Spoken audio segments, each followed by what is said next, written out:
reincarnated as an Argentinosaurus. You enter the world by passing through your mom's ovipositor. It's kind of like a water slide, but it's actually just a part of her reproductive system. Oh yeah, and there's no splash at the end. Right now, your mom is one of the largest animals to ever walk the earth. You're about the size of a melon, and frankly, just as defenseless. So what do your parents do to protect you? Let's go see.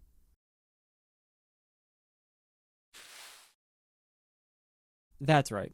They cover you in a few inches of dirt, and then kind of forget you exist. You'd think they'd just use their size to keep you safe, but babysitting while being 70 tons isn't the best idea. So think of them abandoning you as a favor. But now we've got a bit of a problem. You're in an egg, and nothing's stopping predators from eating you. But that's all part of the plan. Every year, the adult Argentinosaurs group together and lay their eggs in one big batch. So instead of you being the only sitting duck, you've got about 1,000 more. It's really just a numbers game. By flooding the area with so many eggs, the Argentinosaur ensures that even if most of you get eaten, get sick, or stumble off a cliff, a few are probably going to survive. Look, I'll be honest. Your life is basically Squid Game, except you don't win anything. You just get to not be eaten. Anyway, you'll spend the next few months in your egg growing, until you're around the size of a goose. Leaving your egg, things get intense fast. You know how you play a video game and then the objective just says, survive? Well, you climb out of your hole, but before you can even react, you get eaten. Okay, that one was just unlucky. Let's try that again. This time you see the ferns on the edge of the nesting site. You make a run for it, but your stubby legs are too slow. You try crawling, tiptoeing, even playing dead, but they all end the same way. So, how do you survive? Sea turtles.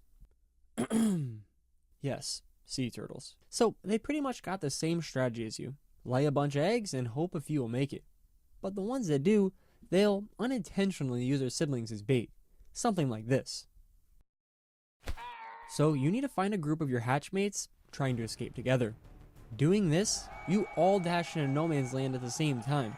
Left and right, hatchlings are going down. But you, along with a couple others, are able to make it to the ferns. And though you already have a slight case of PTSD, you'll probably forget pretty fast. Your brain is tiny. Its functions are no more than don't get eaten and eat. And that don't get eaten part is starting to light up. These forests are teeming with predators.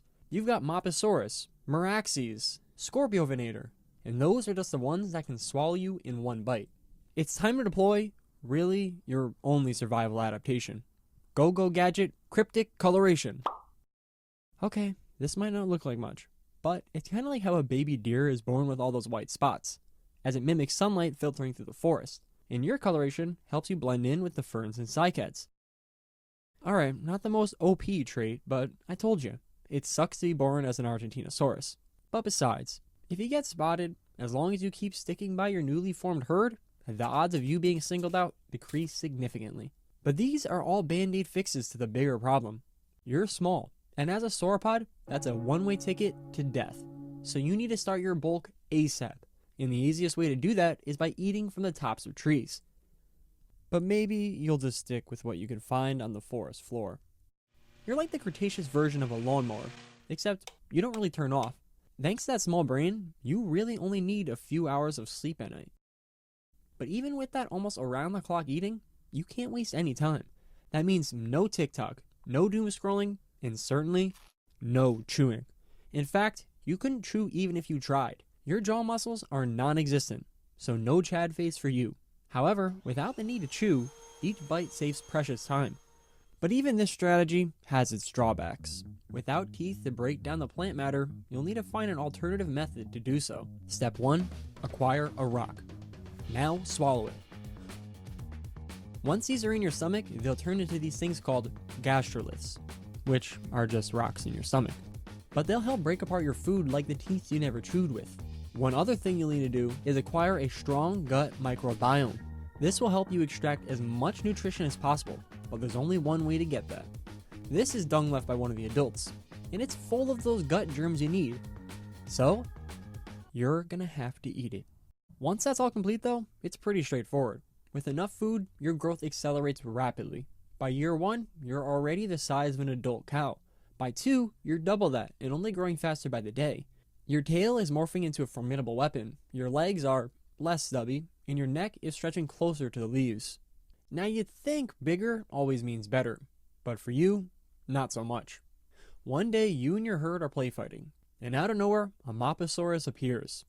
They're the largest predator in your environment, weighing in at 5 tons and about 35 feet long, and their specialty, eating juvenile sauropods.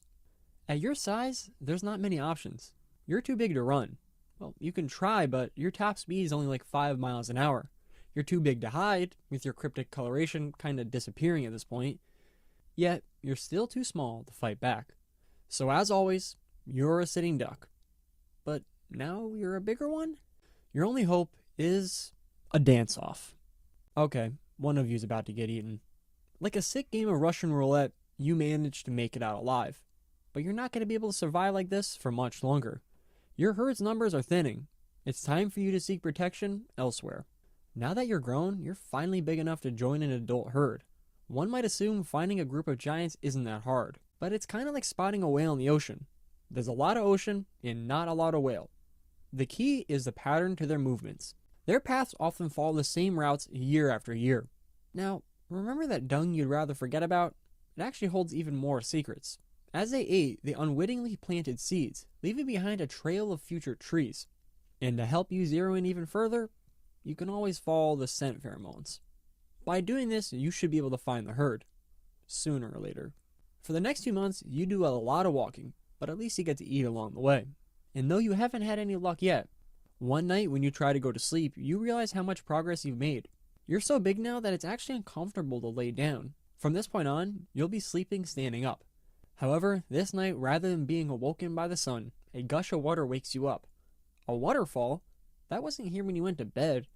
And why does it yell, oh? Maybe even upwards of 100 gallons a day. They actually drink so much water that during some droughts, a herd of them can easily turn an entire pond into a puddle. Well, at least the herd found you. And besides, it tastes kinda good anyways. Yet even with this new group, life still isn't sunshine and rainbows. You're an outsider to them, so for now, you'll just have to follow along until you're accepted. Over the next few months and years, you build trust, getting closer and closer until you fully integrate into the herd. And while now you've got some extra protection, life has brought on a whole new dynamic. You don't really get how the hierarchy works yet. You just know you're on the bottom, and every once in a while, someone comes to remind you of it.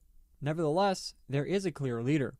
She's the oldest member of your group at around 50 years old, and has probably given birth to everyone here. Her lifetime of experience guides the group. When a predator comes, she organizes a defense. When someone wanders off too far, she lets them know.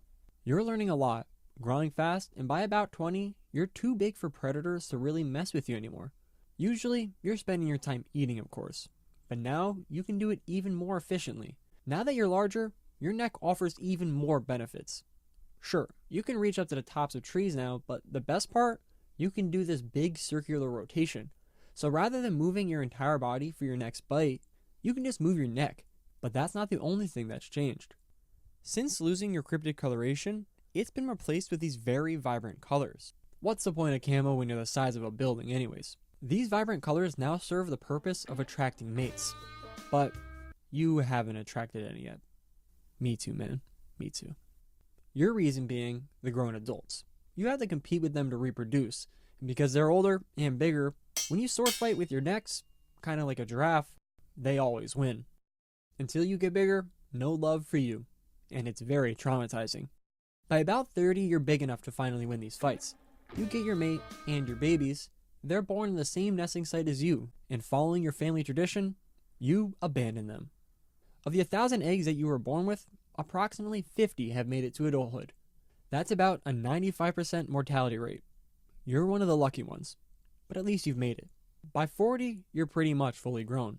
Some think you'll continue to grow slowly forever, but at this point, you're around 80 tons, about the size of 13 African elephants, and around 110 feet long, which is longer than some blue whales. You've grown about 100-fold increase since you were a hatchling.